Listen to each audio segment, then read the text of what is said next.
Les habla David Esteban Pineda y este es un podcast para investigar, innovar e inspirar del Instituto para la Investigación Educativa y el Desarrollo Pedagógico IDEP, una de las 3 entidades del sector educación de Bogotá, Colombia. En este cuarto episodio seguiremos hablando de la inclusión educativa, un tema muy importante para la educación del siglo XXI y que fue motivo del Seminario Internacional de Investigación e Innovación en Educación del IDEP el pasado 16 de julio. En el capítulo anterior incluimos en esta conversación al profesor bogotano Luis Miguel Bermúdez y al pionero del movimiento LGBT en Colombia, Manuel Velandia, quienes abordaron la inclusión desde la diversidad sexual. Hoy queremos continuar esta conversación desde la mirada de la discapacidad y para eso contamos con 2 invitados muy especiales. Por un lado tenemos a Cindy Bernal, profesora bogotana y actual nominada a los Global Teacher Prize como una de las mejores 50 maestras del mundo. Esta maestra del colegio Enrique Olaya Herrera es profesional en diseño tecnológico, también magíster en tecnologías de la información aplicadas a la educación y doctora en educación inclusiva, además de ser líder y gestora de múltiples cursos de software y proyectos de inclusión para estudiantes en condición de discapacidad. Y por otro lado tenemos a Rafael Francisco Pavón García, quien tiene estudios de maestría en Filosofía y Letras y cuenta con más de 30 años de experiencia de trabajo en educación y en investigación educativa. Él también ha sido maestro de educación básica, media y universitaria y desde hace varias décadas ha liderado procesos en defensa de las personas con discapacidad. Iniciamos un nuevo episodio de este podcast del IDEP. Bienvenidos.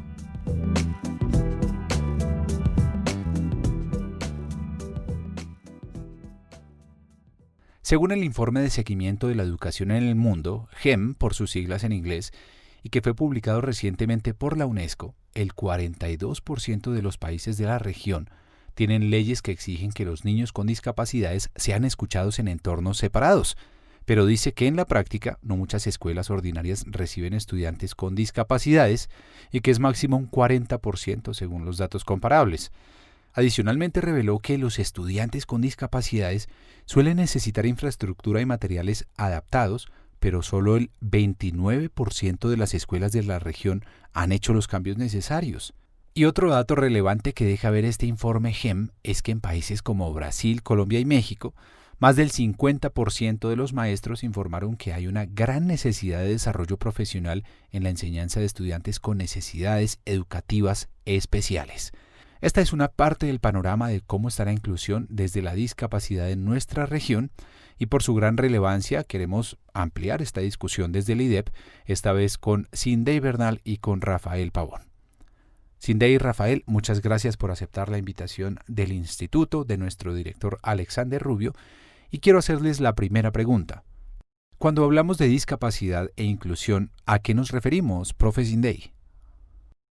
El concepto de inclusión ha evolucionado y ha cambiado también muchísimo, y es porque antes se tenía como la tendencia a que se consideraba inclusión referirse a personas en condición de discapacidad. Sin embargo, ahora está más enfocado hacia la idea de que todos los niños, niñas y jóvenes tienen derecho a participar en diferentes aspectos, a nivel educativo, a nivel cultural, a nivel social, ¿sí?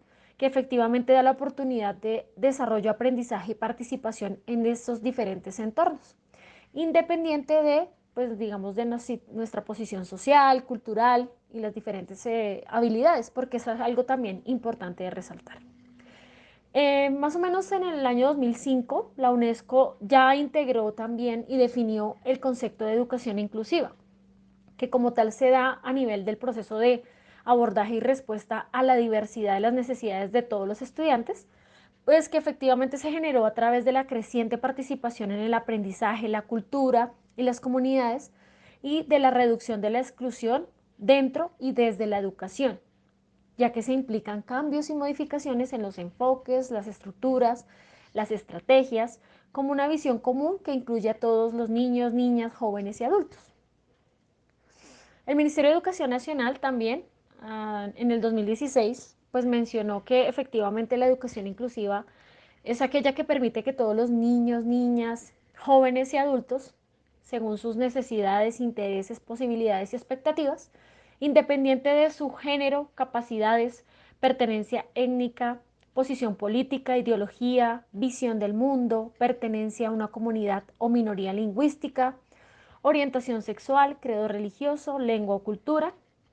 Asisten y participan de una educación en la que comparten con sus pares o con otros grupos poblacionales y reciben como tal el apoyo y el acceso a muchos aspectos, ¿cierto? Y pues efectivamente a nivel educativo.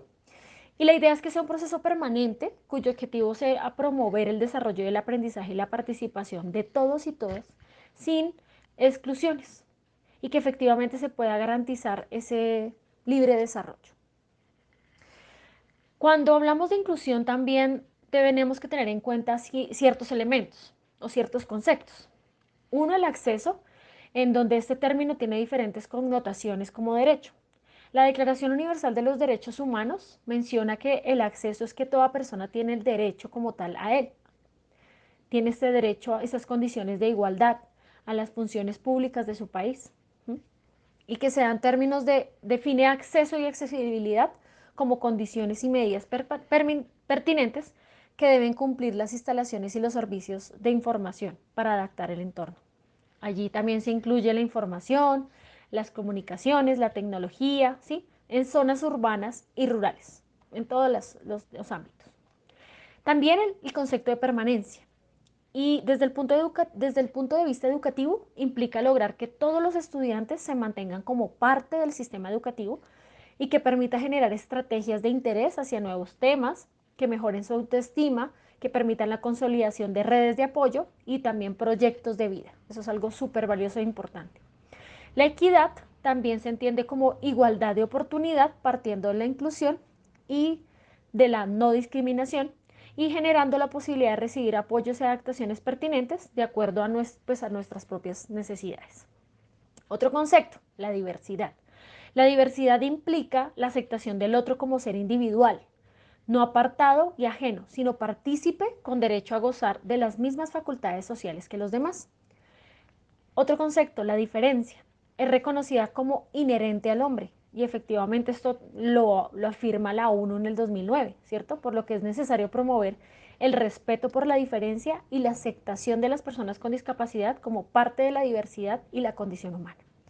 Y finalmente el reconocimiento, en donde la educación tiene el desafío de lograr el reconocimiento de las capacidades de la discapacidad y de reconocer a las personas desde todas las esferas de lo humano.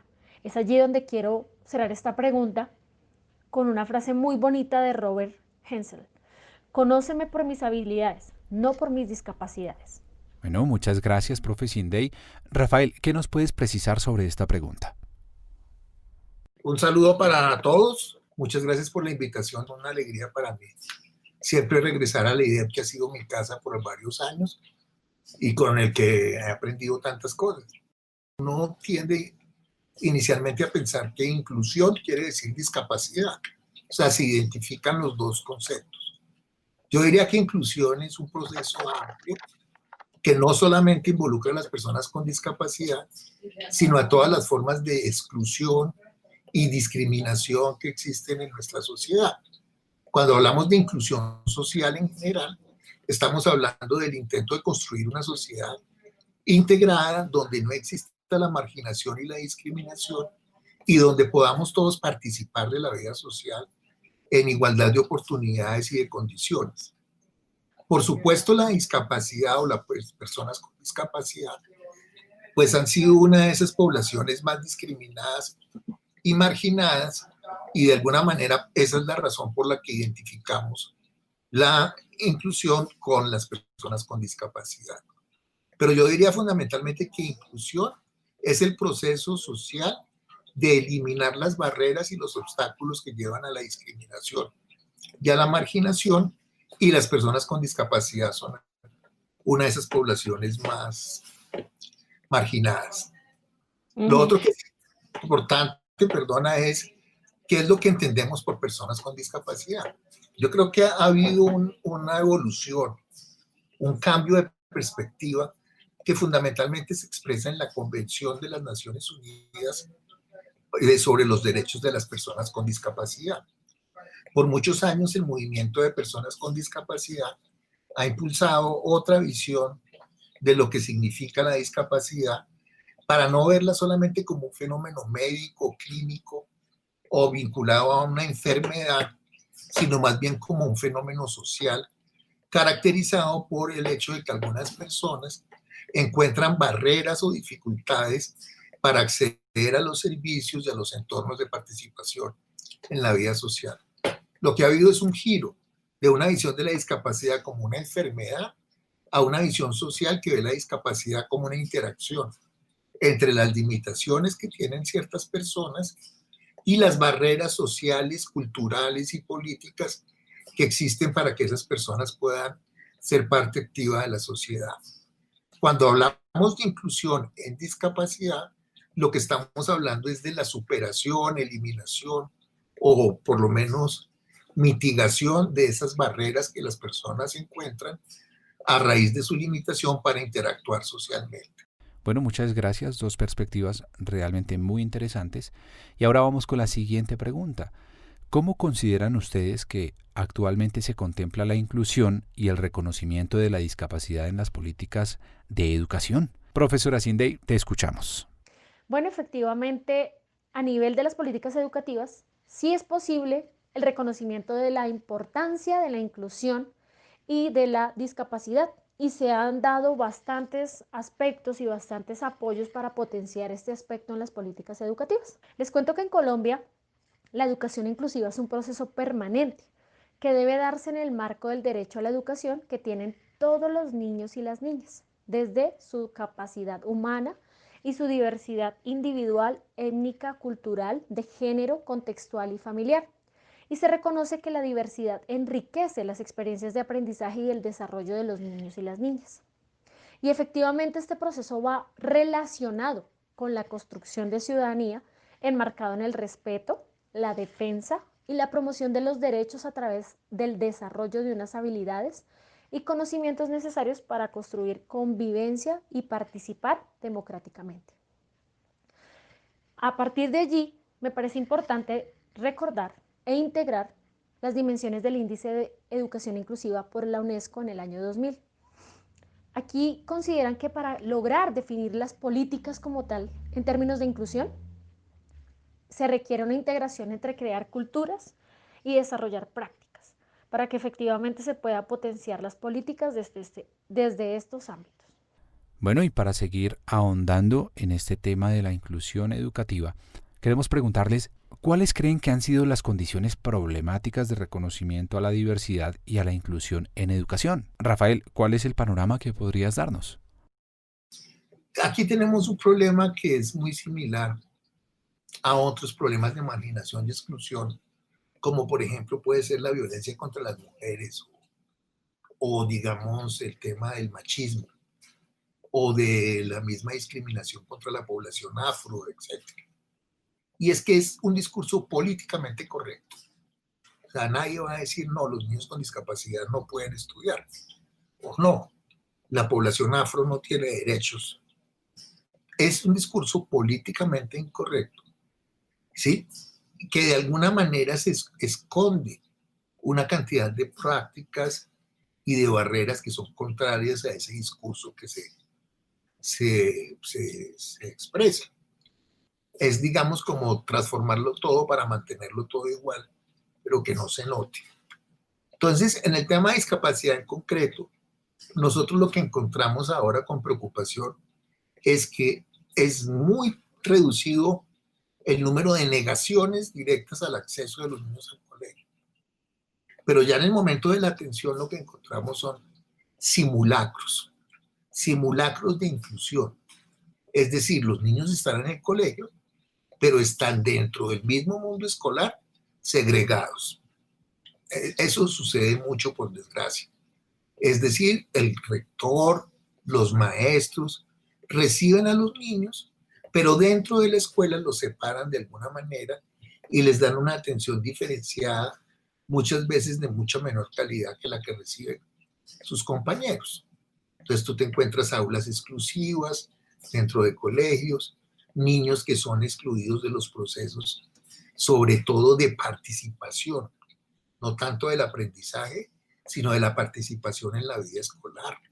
en ser parte de un recreo, de ser parte de un torneo deportivo, en ser parte de una actividad cultural. Entonces hay unos procesos de simulacro. Esos procesos de simulacro es que de alguna manera todos somos inclusivos, pero a la hora del té, muchas veces o en la práctica concreta, nos volvemos discriminadores. Lo otro que es muy importante es entender que los niños con discapacidad no solamente son niños con discapacidad, viven otras condiciones sociales, lo que los antropólogos y los sociólogos llaman la interseccionalidad. Es decir, yo soy niño con discapacidad, pero puedo ser afro, puedo ser hijo de madre soltera, puedo al mismo tiempo ser una persona con discapacidad, con una opción sexual diferente. Es decir, se pueden vivir muchas formas de discriminación o condiciones particulares que muchas veces no se ven. De alguna manera, las personas cuando vemos una persona con discapacidad, creemos que esa es una condición suficiente para entender a esa persona. No entendemos que también evoluciona, que crece, y de alguna manera hay una infantilización muy fuerte de la discapacidad, en el sentido de que creemos que son niños permanentes o que no tienen derecho a la independencia y a la autonomía en sus vidas, y nos cuesta entender como personas que son dependientes o que somos dependientes, porque yo también soy persona con discapacidad, que necesitamos apoyos y que nuestra vida está vinculada a la necesidad de asistencia en muchas condiciones y circunstancias de nuestras vidas. Al mismo tiempo podemos ser independientes. Y yo creo que eso es un tema que los maestros debemos pensar mucho. Bueno, interesante punto de vista. Y ahora le remitimos esta misma pregunta a la profesora Sindey. Bueno, considero que una de las condiciones problemáticas de reconocimiento de la diversidad y la inclusión es sin duda alguna la articulación entre todos los niveles de formación educativa, porque es importantísimo que se integre el nivel inicial, básico, medio, universitario y laboral, porque sin duda alguna no se puede limitar simplemente a muchas veces dejarlo solo en el proceso de educación inicial y desvincularlo con otros procesos. Porque efectivamente pasa que muchos de nuestros estudiantes no se les hacen los debidos procesos y adaptaciones curriculares y muchos de ellos llegan a un proceso de educación, por ejemplo, media, sin ningún tipo de adaptación curricular y tienen muchos vacíos, tienen muchas dudas. Entonces efectivamente yo creo que es algo súper vital y necesario potenciar esta articulación. Bueno, y para recoger un poco lo que nos venían ustedes comentando, quisiera preguntarles, ¿son esas políticas educativas apropiadas para los contextos escolares por sus actores, por ejemplo? Profesora Sindey. Con respecto a esta pregunta, efectivamente hemos potenciado y hemos crecido a nivel histórico, en donde se han integrado todos estos elementos para potenciar la política educativa, como lo escuchábamos en la segunda pregunta, la integración de la cultura, ¿cierto? De las prácticas para que efectivamente se potencien las políticas inclusivas. Quiero retomar aquí el decreto 1421, en donde nuestras prácticas pedagógicas inclusivas deben estar situadas desde el diseño universal para el aprendizaje. Y aquí pues precisamente se debe potenciar a través de el diseño de productos, recursos, materiales, programas, entornos en donde lo puedan utilizar todas las personas. Y en educación precisamente se comprenden los entornos, programas, currículos y servicios educativos diseñados para hacer accesibles y significativas las experiencias de aprendizaje para todos los estudiantes a partir de reconocer y valorar la individualidad, a partir de reconocer las habilidades de cada uno de los estudiantes, a partir de darnos cuenta que cada uno de pronto tenemos intereses, habilidades diferentes, claro que sí. Yo les podría preguntar a ustedes si me dicen, bueno, yo soy muy bueno visualmente, quizás soy muy bueno auditivamente o muy kinestésico, porque efectivamente todos tenemos diferentes formas en donde aprendemos y nos gusta acceder a los procesos de aprendizaje, ¿sí? Entonces, como tal, esta propuesta pedagógica facilita un diseño curricular que permita la integración de todos los estudiantes a través de objetivos, métodos, materiales, apoyos y evaluaciones, partiendo pues de nuestras realidades, de reconocer esas habilidades. Y además permite a nosotros como docentes también potenciar y transformar nuestra aula en nuestra práctica pedagógica y facilitar la evaluación y seguimiento a los procesos de aprendizaje. Considero que se requiere de apoyo en las instituciones educativas porque es un trabajo en equipo y formación a docentes en DUA. Esto es importantísimo también. Nosotros como maestros también tenemos que manejar y hablar, los lenguajes, saber crear recursos, saber potenciar nuestros materiales, también reconocer la importancia del plan individual de ajustes razonables, ¿cierto?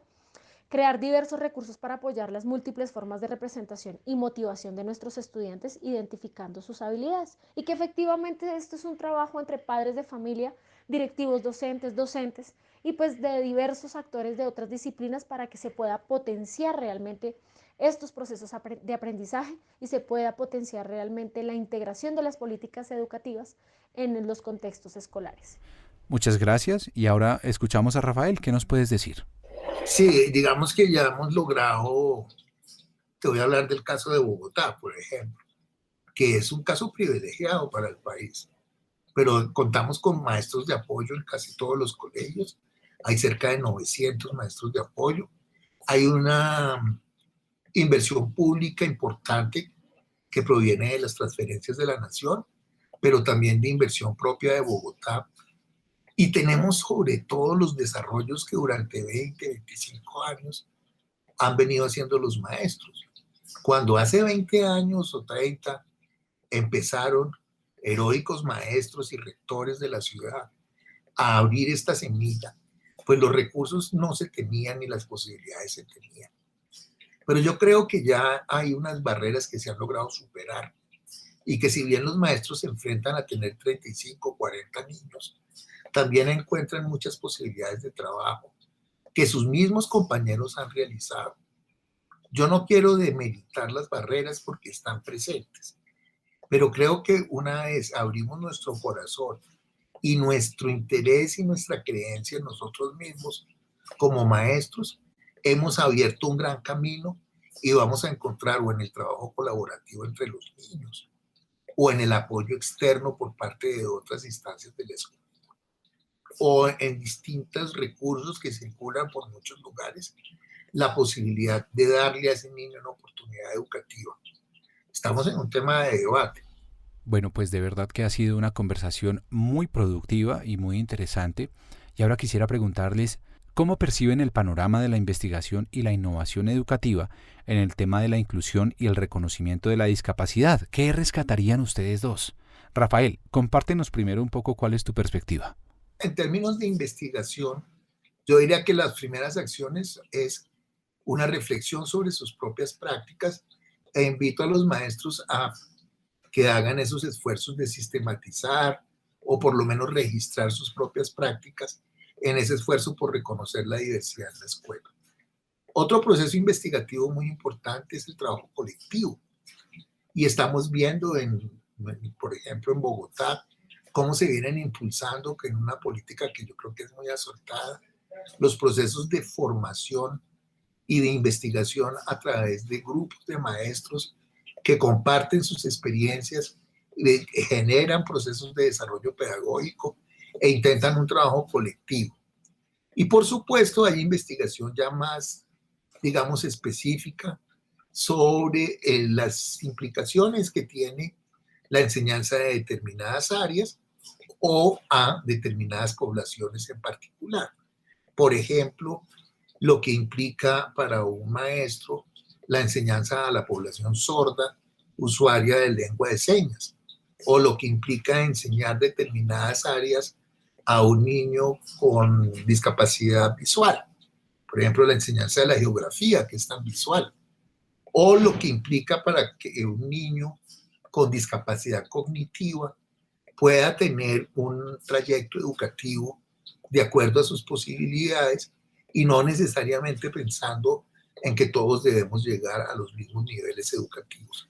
O sea, así como hay una diversidad en la escuela, hay una diversidad de formas de investigación y de innovación que se vienen desarrollando y que están todas vinculadas a las prácticas de los maestros. Yo en eso me alejo de algunas personas que creen que el tema es que el maestro conozca cada uno de los tipos de discapacidad y las implicaciones que tiene cada uno de los síndromes o condiciones específicas de la discapacidad.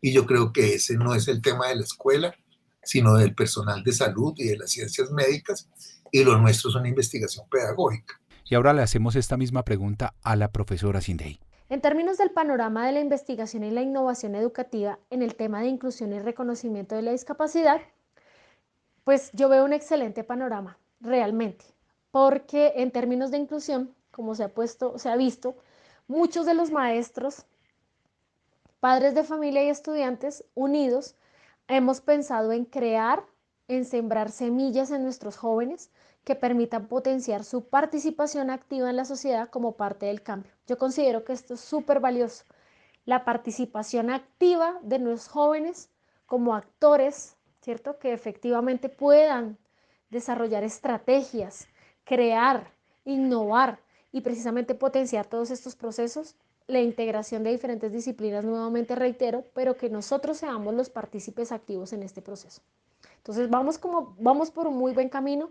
Adicional, quiero resaltar, quiero destacar en este tema el desarrollo y la integración de semilleros de investigación, porque efectivamente se ha sembrado en esos jóvenes ese espíritu, ese interés, esa curiosidad por empezar a crear, a desarrollar nuevas estrategias y nuevos elementos que potencien estos procesos de inclusión y reconocimiento de la discapacidad. Bueno, muchas gracias, profe Sindey, y estamos ya próximos a cerrar este programa y quisiera pedirle a la profesora Sindey que nos dé 5 tips, 5 para innovar e investigar en la escuela. Listo, mis 5 tips para innovar e investigar son: 1. Reconocer nuestros contextos y realidades. A partir de allí podemos apoyar muchas necesidades de nuestro medio. 2. Trabajar en equipo con diversas disciplinas para crear un grupo integral. 3. Aprender otras temáticas que potencien nuestros proyectos e importante que nos emocionen de aprender. Eso me parece súper valiosísimo, que nos interese. 4. Participar en diversas convocatorias de investigación e innovación a nivel nacional e internacional para buscar fondos, patrocinio, visibilidad y publicaciones. Y además crear redes que efectivamente a través de estos proyectos nos pueden generar redes de aprendizaje y de apoyo. 5. Ser perseverante y no desanimarse, hacer los intentos necesarios y generar que los proyectos tengan continuidad para que efectivamente sigan creciendo y no se terminen allí, sino que se permita la articulación y la continuidad de nuestras experiencias y de nuestras estrategias. Muchas gracias, profe Sindey. Y la última para Rafael. ¿Qué problemáticas has percibido en tiempos de pandemia para la inclusión y el reconocimiento de la discapacidad? En esta educación a distancia, en el aislamiento social, estamos viviendo una especie de paradoja en términos de inclusión educativa. El esfuerzo de la educación inclusiva es dar un espacio en una escuela regular a los niños que no tienen esa oportunidad o que son marginados de ella.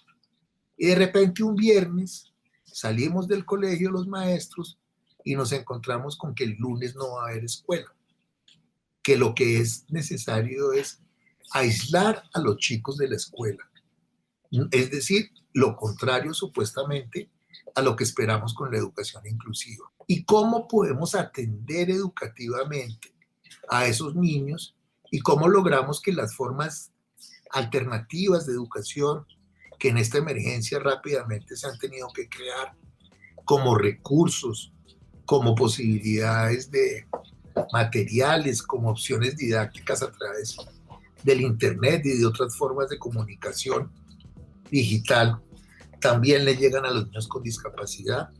Y de alguna manera muchos colegas y personas que trabajan en el tema tienen la preocupación de que la pandemia nos está haciendo echar hacia atrás. ¿Qué le diría yo a los maestros y a las familias?